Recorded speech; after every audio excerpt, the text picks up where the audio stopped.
So, hello everyone, I'm Karen Tua and I will be demonstrating our system.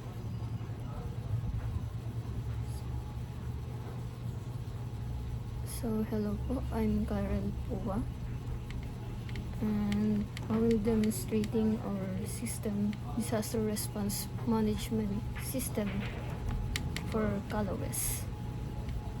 And as you can see, our system is made from PHP Maker 2022.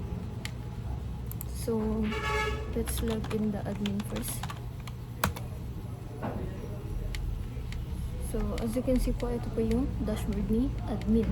Nakikita dito kung ilan yung users, residents, notification na sent, and post disaster reports. And then meron din po dito yung mga shortcuts niya, system settings, manage users, and post reports. And dito naman po sa baba is yung 10 recent activity logs. Dito po makikita yung mga in-add, in-edit, or ni-delete. So punta po muna tayo sa mga users. And as you can see, meron pong dalawang users kaming nilagay.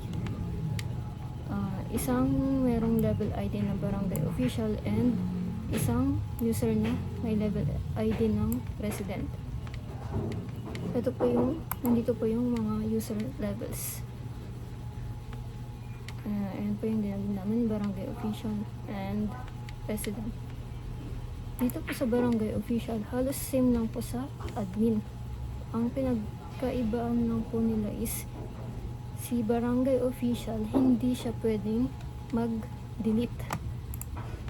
And as for sa resident naman po, very limited lang po yung ma-access niya and magagawa.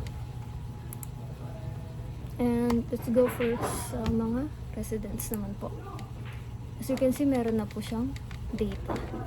Ito po yung nakuha namin sa Calawes. And ito raw po yung mga evacuees ng bagyong Nika.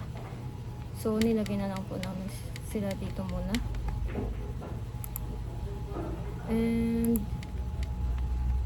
yung mga fields po dito is binis lang din po namin sa copy na binigay nila. Siguro may mga dinagdag lang po kami na 1 or 2 fields, ganun po.